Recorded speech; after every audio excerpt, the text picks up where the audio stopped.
Right. Well, thank you, Frank, for an incredible series of events. So I was going to give a lecture on the whole history of architecture and then include Shane into it. But I think I can't do that in 15 minutes. So I'm just going to introduce myself and just briefly tell you about the project. And I was really excited when the Royal Academy and the Architecture at the Edge launched this initiative to actually spend some time looking at the work of Shane de Blacam, de Blacam and Ma, and offer, in a way, a new perspective on that work. So I'm a committed conversationalist. So I actually struggle in the lecture format. I'd rather have a conversation, which we're going to have later. So in a way, I always start with the conversations, and that is something that I offered to the Royal Academy and Architecture at the Edge, that my research will take form of a conversation, and that it will explore the idea of influence, which is something that I've very quickly attached to Shane as the right person to look at and the right territory to explore in the context of this question of influence. Why do I think that Shane is the right person to look at in the context of this question?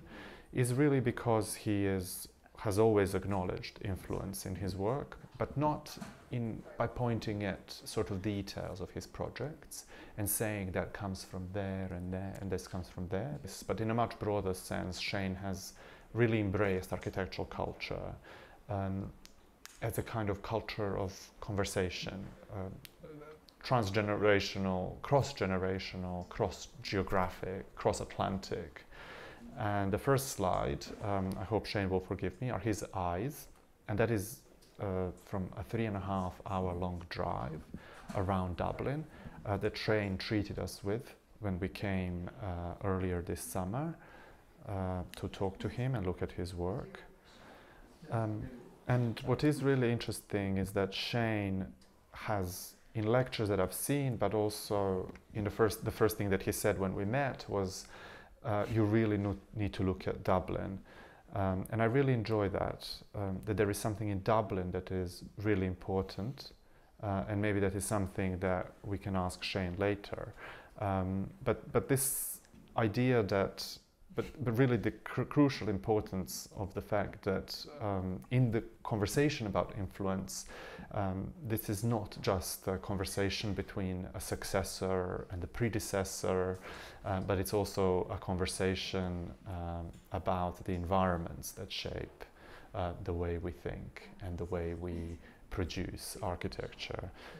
So that's really valuable perspective that I would extract from that meeting with Shane.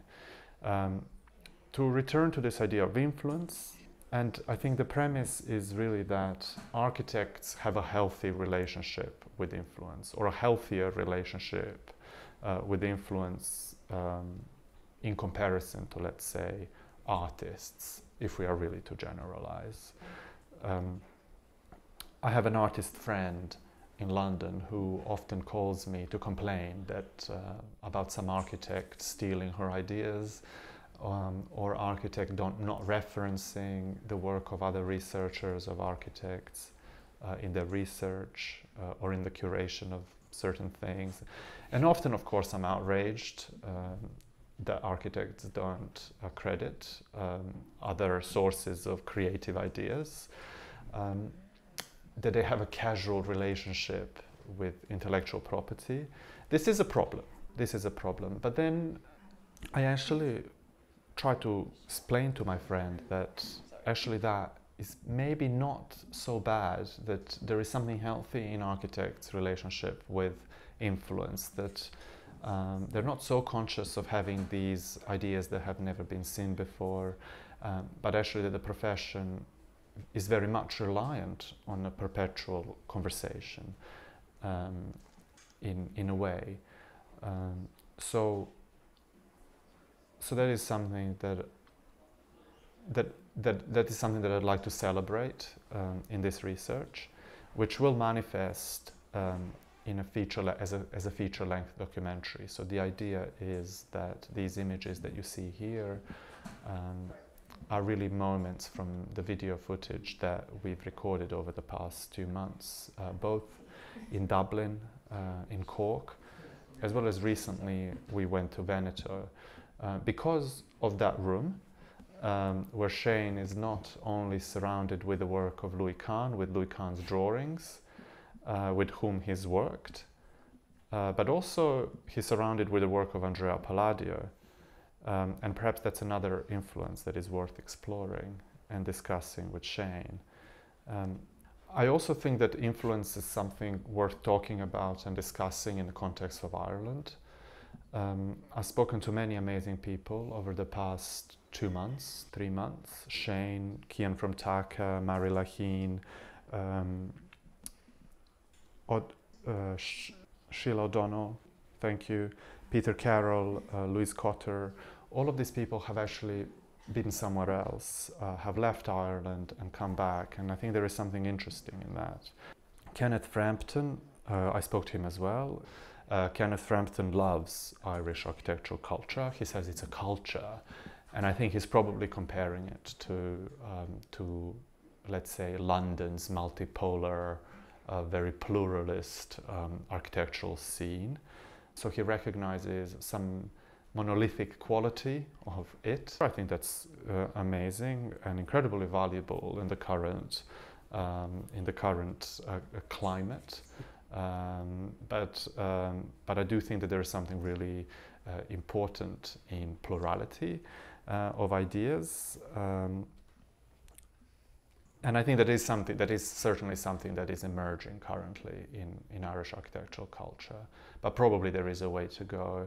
And Shane O'Toole reminded me of a flying circus, which was this group of tutors from English schools coming in to UCD once a week, flying in to inspire a young generation of architects.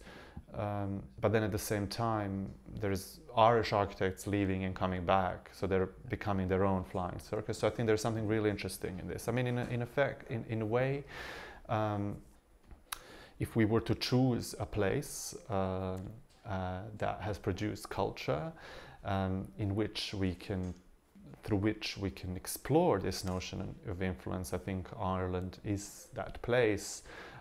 Also purely geographically, Ireland is geographically, physically on the edges of Europe, and the crossover of ideas that in other places in Central Europe just comes naturally. It's something that Irish architects and Irish artists and writers have to make a conscious effort, a physical journey they need to take in order to test their ideas against other ideas. So there is something very Joycean in this idea that the character has to leave to see Paris, to see London, but then come back. And so many architects have come back. I've interviewed many people, that's part of my practice. It's a sort of conversational dialogic practice. It's all channeled through the YouTube channel, Free School of, where I post these conversations. And in fact, all of these conversations that I've undertaken as part of this project will be posted on that channel in the next couple of months. But in one of those interviews, an incredible filmmaker, John Smith, for instance, refuses to talk about other filmmakers, really refuses to talk about influences. And this is online, so I'm not speaking behind his back. He simply doesn't want to engage in that conversation, whereas Neil McLaughlin, when I asked him about the importance of context in his architecture, physical context in his architectural projects, he ignores the question of physical context, but he is much more interested in the question of cultural context. So he actually talks to me about, through his architecture, the conversation that he's having with Shane, with Louis Kahn, with Mies van der Rohe, etc. And I think that that's very generous. But what is interesting, in the latest conversation I've had with Neil McLaughlin, the one that was actually part of this project, I asked Neil about whether it is possible for architects not to be in dialogue with other architects. I asked him whether it is possible for an architect to just be purely reactive and influenced by the environment. And though Neil was building an argument for an architect who is in dialogue, culturally in dialogue with other architects, he immediately pointed at one of his great influences being guilty of not engaging in dialogue with other architects, and that was Peter Zumthor. Neil was on the Royal Institute of British Architects panel, a committee that awarded Zumthor the RIBA Gold Medal, and in a lecture that Zumthor gave when he received the Golden Medal, Zumthor, according to Neil, went on and on about all sorts of influences on his work, ranging from wind and sun and shadows and leaves and smells, but not really in an hour and a half conversation or in an hour and a half lecture, not really mentioning a single other architect. And so Neil went up to Zumthor at the end of this lecture and asked him, how is it possible that you haven't mentioned a single other name, a single other architect? And Neil said that Zumthor simply didn't want to engage in that conversation. And Neil said that he tried a few times, but that he didn't manage to provoke Zumthor to respond. So we'll never know. But there are architects out there, and it's to show that, to say and to acknowledge that there are architects out there who produce incredible work and who are not necessarily part of, or don't wish to be part of this conversation in a way in which, let's say, it exists in the context that I'm looking at. So Shane said, and repeated many times, and he'll probably say this again tonight, that it is of no consequence what an architect says about their building. And I think in many ways Shane is right, but I would perhaps add that an architect shouldn't even be asked to say anything about their building, that architect's role, in fact, is to ask questions. Architect is more of a facilitator of a conversation, the person asking questions rather than a person answering or telling things. Asking good questions, of course, comes from having a degree of skepticism, and that a certain level of skepticism is necessary. And that skepticism is really important for young architects finding their own voice.